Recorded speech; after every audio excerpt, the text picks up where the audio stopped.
to you by Chesterfield, America's most popular two-way cigarette. What a pair. Chesterfield King Size at the new low price. Chesterfield Regular. Around Dodge City and in the territory on West, there's just one way to handle the killers and the spoilers, and that's with a U.S. Marshal and the smell of Gunsmoke.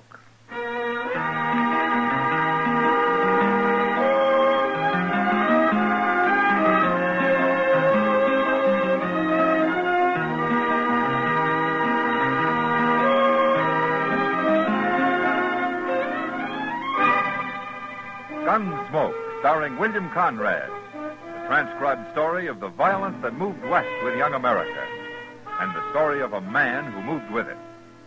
I'm that man, Matt Dillon, United States Marshal. The first man they look for and the last they want to meet. It's a chancy job, and it makes a man watchful and a little lonely.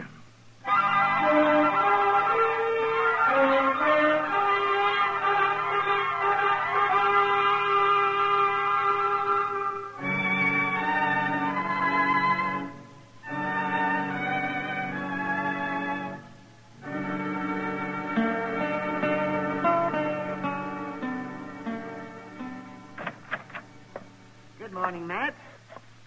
Chester. Hello, Doc. Well, what are you doing up so early, Doc? Early? It's almost noon. Well, that's early for some people. Oh, early for some people. I didn't come here to get into any personal arguments, Matt. I want to borrow one of your shotguns. Borrow a shotgun? Who do you think you are, Doc Holliday? All righty, I've asked you nice. Now I'll just help myself. Good. It's loaded. But I'll need more than these 2 shells. Where do you keep them? Well, fetch him a handful, Chester. Yes, sir. Yes, at least a handful.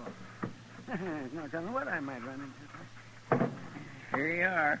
What's the matter? Don't you trust your aim, Doc, or are you planning to blow up a whole lot of people? None of your business, but I have to go up the river to Pierceville for a week or so, and I thought I might bag a few quail and prairie chicken along the way. Well, that won't make very good eating, Doc. Oh, is that so, and why not? Well, all you're going to get's feathers. Oh, I'm going to get what? We don't keep those guns here to shoot birds with, you know. Yeah. Oh, fellow. Here, Chester, give me some decent ammunition. Will you Well, please? you didn't say what you wanted it for, Doc. Do I have to explain I'm not a murderer? This the U.S. Marshal's office? Yeah, that's right. Come on in, mister. I got something to tell you, Marshal. Okay. First, you better say my name. It's Emmett Dooley. All right, Dooley. Now, for what I got to tell you. I've been skinning hides, Marshal, working for a buffalo hunter named Culprit. You know him? No, I don't. Well, there was this Culprit and his partner Faber and me and the cook. Nobody knows the cook's name. We just call him the cook. And we was camped up the Arkansas River at Turkey Bend. You know where that is? Yeah, I know. Well, sir, Culprit, he broke out some whiskey night before last, and we all took to drinking it. And, Marshal, it's a bad thing, but when I drink whiskey, I get kind of senseless. Well, most men do, Dooley. Not like me. I go crazy wild. You won't believe it to look at me, Marshal, but I'm a dangerous man when I'm drinking whiskey. I see. Well, what happened the other night? That fella Faber I was telling you about? Yeah? I killed him, Marshal. You did? Yes, sir. I shot and killed him. I don't know why I did it, except that I was senseless drunk on that whiskey. I don't even remember doing it, Marshal, but when I come to next morning, them other fellas told me about it. They'd already buried him. They showed me his grave. Poor old Faber.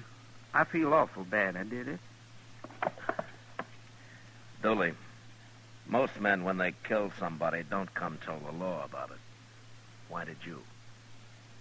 I never killed nobody before, Marshal, and I can't have shooting Faber on my mind. I had to come. Well, where are the rest of these people? Culprit and the cook.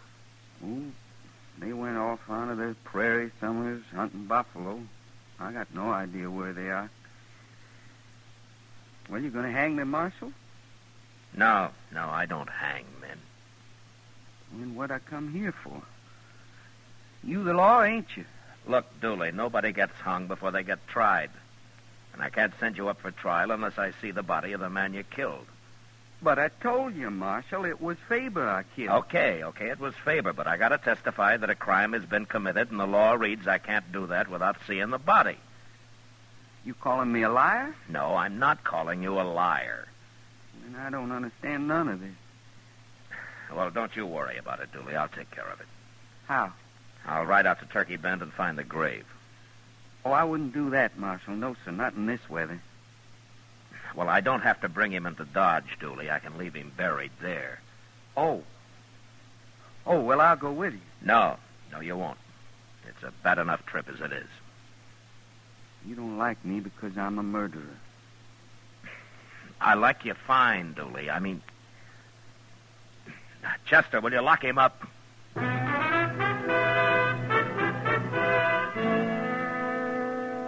Turkey Bend was about 20 miles up the Arkansas, and since he was headed that way, Doc Adams rode along with us.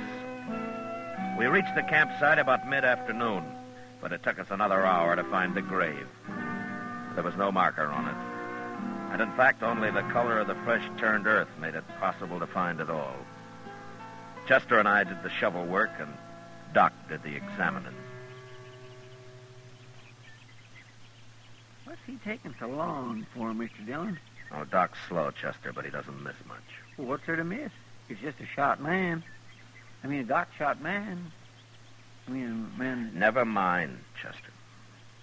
Oh, he's through now. You can put him back now. I've seen all I need. Well, I should hope so, Doc. What was you looking for, measles? It isn't what I was looking for, Chester. It's what I found. Oh, what do you mean, Doc?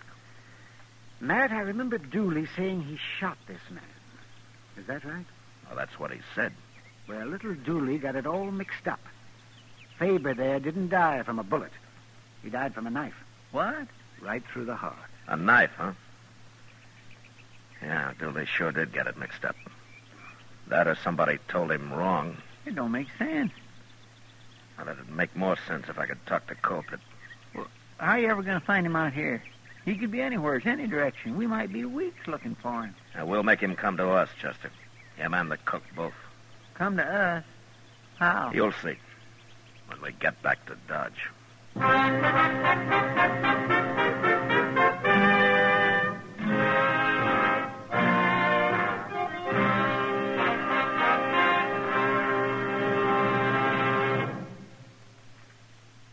Almost 100 years ago, Charles Kingsley wrote that tobacco is a lone man's companion, a bachelor's friend, a hungry man's food, a sad man's cordial, a wakeful man's sleep, and a chilly man's fire.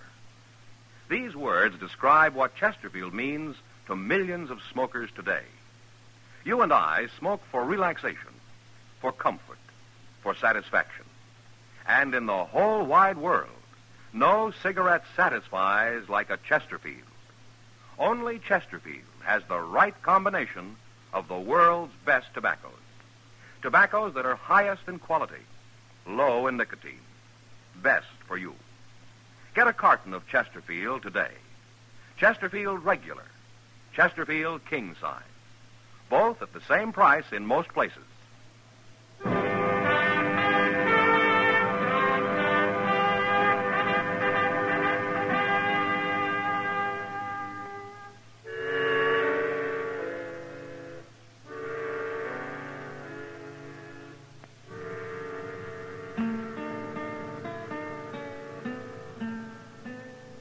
Bring him in, Chester. Come on, Dooley. The sun is up and the dew is almost gone from all the little plants and flowers. Chester woke me up, Marshal. You're going to have to do your sleeping somewhere else from now on, Dooley. I can sleep anywhere, anytime. That's what I like about winter. Nothing to do but sleep. Dooley, I'm turning you loose. What? I don't want you to leave Dodge, but I don't want you in jail either. What's the matter with me being in jail? I shot a man, didn't I? You saw the body, didn't you? You got the evidence? Now, don't you worry about it, Dooley. Just do what I tell you to. I want you to stay in Dodge, but not in jail. What? I got no money. I got nothing to eat. I got no place to sleep. I'm a buffalo skinner. How am I going to get a job in Dodge? Here, Dooley. Here's $10. Now, you can live on that fine. No. Now, go on, take it. Okay. But I'm not a man to borrow money. Now, you're doing me a favor. I should have made Culprit pay me off. Like he said, it didn't make sense. Me being in jail, I couldn't spend nothing. They may pay you off yet, Dooley. What? Never mind. But look, if I catch you drinking that money, I'm going to take it away from you and you'll starve. Oh, I won't be drinking, Marshal. Didn't I tell you how crazy and dangerous I am when I drink whiskey? No, sir, I won't do that. Good. Now, if anybody asks you why you're not in jail, tell them I said I'm waiting for something. Waiting for what? Well, say I didn't tell you. And one other thing. Don't you tell anybody we rode out and found Faber's body. Don't tell anybody at all. Just forget about that. I'm all mixed up, Marshal. Am I still under arrest? No, Dooley. Now, why don't you go on and get out of here? I got work to do, huh? Can I come see you sometime? You and Chester? Sure, of course you can. But I don't want you hanging around here all day. Okay. I won't. Just once in a while. I wouldn't feel right otherwise, Marshal. Me being a murderer and all. So long. So long, Dooley. Bye, Dooley.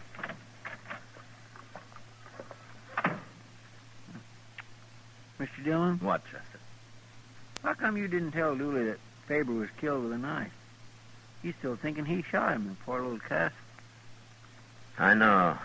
I'm sorry I have to do it this way, but word will get around.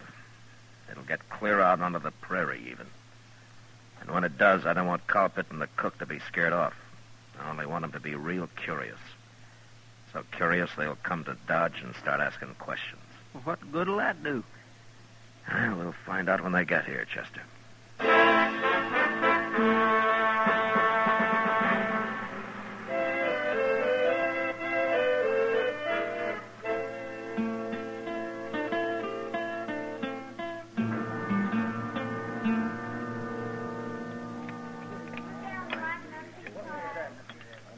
Sugar, Mr. Dillon? No, thanks, Chester. No, sir, I didn't mean need you on some. I meant I wanted some. Oh, yeah. Thank you. This coffee's mighty black tonight. Chester, you know, sugar is not going to change the color of the coffee. No, sir, but it sure sweetens it up. Yeah. Well, look at there. It's Dooley. Huh? Oh, Dooley. Well, sit down. Have a cup of coffee, huh? Well, ain't you going to say hello, Dooley? I can't stand it no more. You got to help me. Oh, what's the matter, Dooley? What's troubling you? 2 days. I've been out of jail 2 days. I can't go to another one, Marshal. Well, why? What is it? Well, everybody treats me bad. They won't have nothing to do with me. They say I admit shooting a man, I ought to be in jail. I'm talking about you too, Marshal, for letting me out. People talk whatever I do. Well, I can't face him out no more. And anyways, I did kill him. I ought to be in jail. Well, Marshal, this way I feel like I'd stole a sheep. That's how I feel, just like I'd stole a sheep. I'm sorry, Dooley. You gotta help me. Last night they wouldn't even let me sleep in the room in house, or the hotel, nor no place. Seems to me the citizens of Dodge are getting mighty high-minded all of a sudden. But I'll help you, Dooley.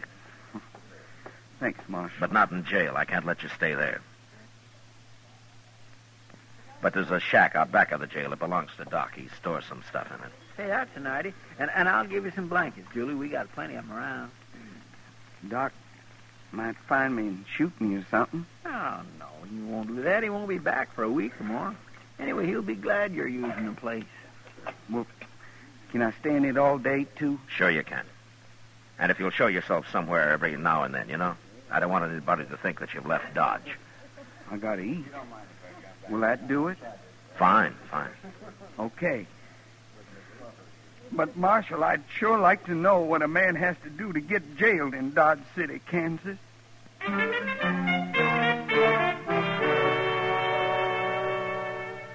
I don't know what Dooley did to pass the time, but for the next few days he hid day and night in Doc's shack back of the jail and came out only to eat a meal in a restaurant now and then. I felt sorry for him, but I'd have felt sorrier if he'd been hung for a crime I knew he was innocent of. A week passed and nothing happened until one day when I went into the general store after a new watch chain I'd ordered. Mr. Jonas wasn't there, but Kitty was. Hello, Matt. Hey, Kitty, you going to buy that hat? Like it? Oh, it looks fine, fine. Really? You sure? Oh, yeah, take it. You won't do better than that. I had Mr. Jonas order it 6 months ago. Huh? Oh, well, the mails are slow sometimes. It came on the Santa Fe, Matt, not by Pony Express. What? I ordered this hat 6 months ago. It arrived 4 months ago, and I've been wearing it ever since. Where's Mr. Jonas, Kitty? I'm glad you like it, though. He's out back trying to sell somebody a new wagon. Oh? Well, that's a bigger item than my watch chain. I better come back tomorrow. Wait, here he comes now. Wagon you can buy, mister. I guarantee you'll never have any trouble with it. It's too expensive. What's the matter with them Conestoga people? They raise their prices every year. Well, I'll tell you what I'll do. If I don't sell that wagon by noon tomorrow, you can have it $50 off. You mean that? You have my word, noon tomorrow. Well, I'm camped down on the river, right where the cottonwoods begin. Suppose you drive it out there at noon. No. If you want it, you'll have to pick it up here. I got only one man in my camp, my cook. That's why I asked. Where are the rest of your men? Dead or gone. But I'll be picking up a new crew before I head out again. Hey, you shouldn't have any trouble finding hide skinners around here. I'll do it tomorrow when I come in for the wagon. Oh, by the way, I heard there's a friend of mine in town, a fellow called Dooley. You know where I could find him? Well, no, I don't. But here's the man to ask. I don't know any Dooley. I never even heard of him. What? I'd like to get my watch chain, though. Has it come in yet? Well, yes, but We've been waiting half an hour, Mr. Jonas. Aren't you ever going to be through with him? Don't get in a fret, lady. He's through now. See you at noon tomorrow, storekeeper. Sure. Oh, thanks, Kitty. Sure, Matt. Now, what is this all about, Marshal? Mr. Jonas, that man's name is Colpit. I've been waiting a long time for him to get here. Oh, now I understand. It was his partner Dooley killed. That's why he was saying he's running his outfit alone now that he's got all the money. Is that what he said? Yes, and he also said something about taking care of the law here before he left. Of course, I didn't think anything about it at the time. Lots of men talk like that. Yeah, I guess they do.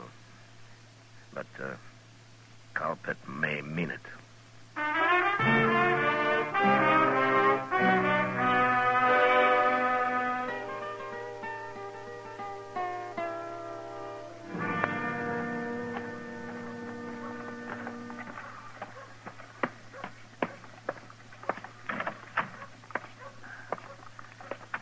Oh, hello, Doc. When'd you get back? Oh, a couple of hours ago, man.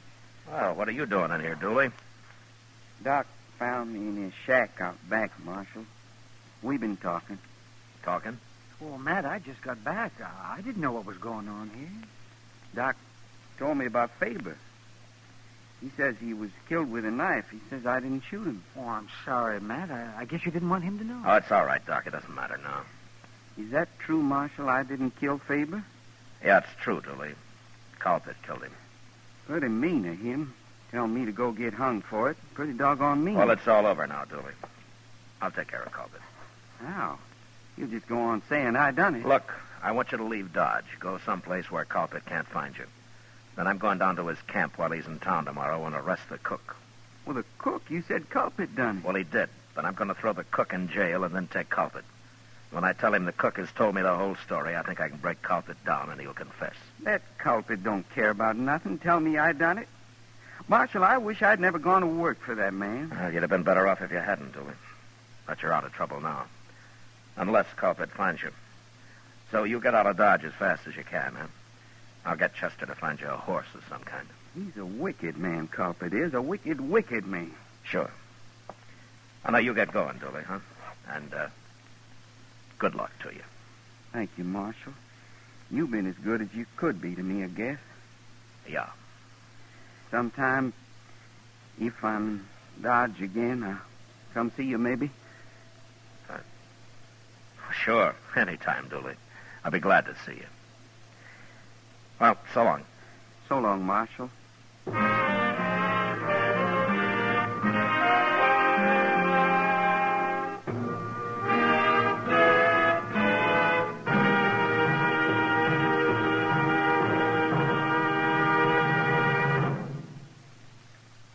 There are more than 60 million cigarette smokers in America who smoke many brands. In choosing your cigarette, be sure to remember this. You will like Chesterfield best because only Chesterfield has the right combination of the world's best tobaccos. Tobaccos that are highest in quality, low in nicotine, best for you.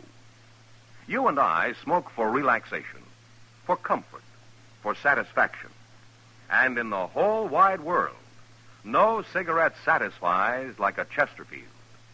You smoke with the greatest possible pleasure when your cigarette is Chesterfield, the right combination of the world's best tobaccos. Yes, these 6 words, highest in quality, low in nicotine, mean Chesterfield is best for you. Buy 'em king size. Get a carton of Chesterfield today.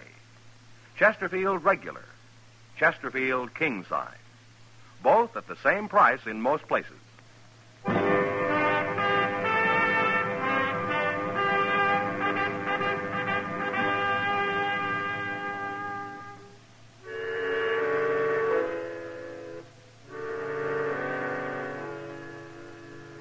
I gave Chester $10 to buy Dooley a mount with, but he couldn't find much of a horse for that. So they settled on an old jack mule. I didn't see Dooley again, but Chester told me later that he'd grub-staked him with another 10 out of his own pocket when he saw him off. I guess we both felt a little guilty about the way I'd had to treat him. Anyway, the next day, just after noon, we rode down to the river to pick up the cook and bait the trap for the real murderer, Culprit. Are you going to find this camp, Mr. Dillon? Well, he said it was where the cottonwoods begin, Chester. Oh, right over there. It'll kindly spoil everything if Culprit's decided not to go to town after all, won't it? Yeah, it sure would. There's his horses. Yeah. Ain't no smoke, Cole. That cook ain't cooking nothing. With Culprit in town, he's probably asleep, Chester. Hey, he's shooting at us. Yeah. There's a hole up ahead, Chester. Right for it. All right, leave your horse, Chester.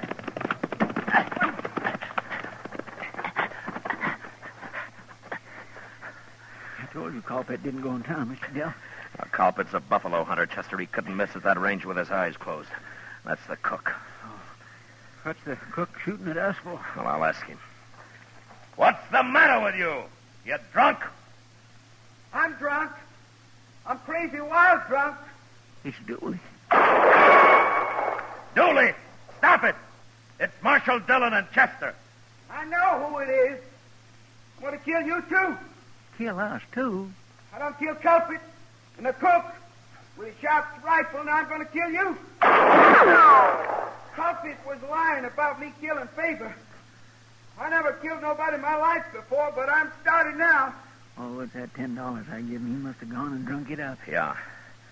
Dooley, I know you're drunk, but we're going to sit here in this hole till you sober up. Do you hear me? I ain't going to sober up. I'm going to kill people. You can't stay drunk forever. We'll wait you out. Come on out of there. Come on out, I tell you. You're wasting ammunition, Dooley. You can't hit us here. Then I'm coming after you. I'm going to walk right up there and shoot you. No. No, Dooley, don't do it. I'll have to kill you if you try it.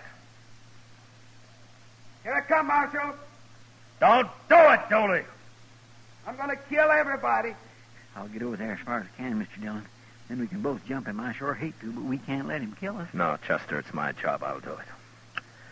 All right, stay down now. You can't get away from Dooley. Nobody can. Throw your hat in the air, Chester. He'll look at it for just a second. Yes, sir.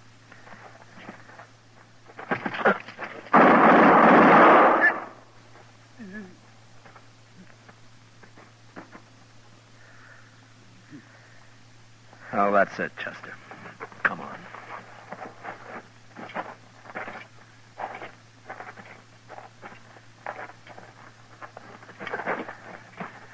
Dooley. Dooley. You killed me. I didn't kill you. You killed me. Dooley, you're the last man in the world I wanted to kill. Culprit and the cook. They're dead. I shot them. Culprit was a mean, wicked man, Marshal. Yeah, he was.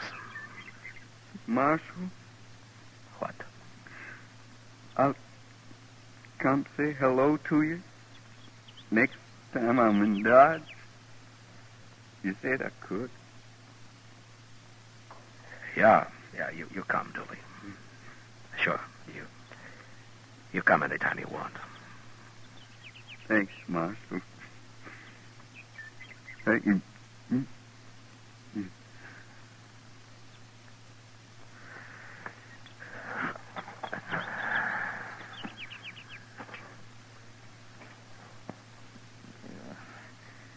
Oh, Mr. Dillon, that's terrible. But you must feel even worse than I do. Oh, I mean... Well, Never mind the talk, Chester. Now, let's get busy. We got 3 men to bury.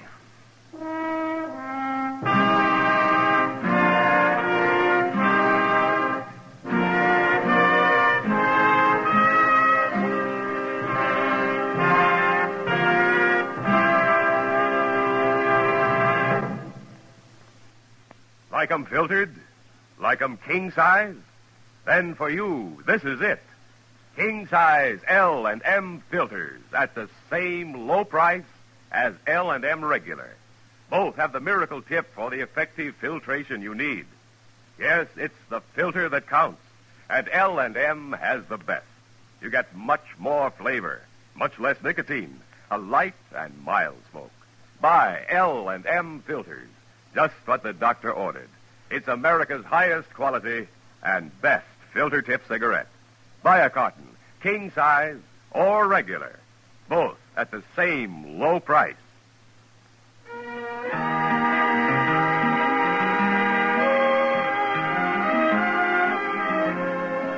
Gunsmoke, produced and directed by Norman McDonald, stars William Conrad as Matt Dillon, U.S. Marshal. Tonight's story was specially written for Gunsmoke by John Meston, with music composed and conducted by Rex Corey. Featured in the cast were Vic Perrin, Harry Bartell, and James Nusser. Parley Bear is Chester, Howard McNear is Doc, and Georgia Ellis is Kitty. Join us again next week as Matt Dillon, U.S. Marshal, fights to bring law and order out of the wild violence of the West in Gunsmoke. Listen to Dragnet Radio at its new time, a half hour earlier, Tuesday night on another network. And remember, next week at this same time, Chesterfield will bring you another transcribed story of the Western frontier on Gunsmoke. Over the CBS Radio Network.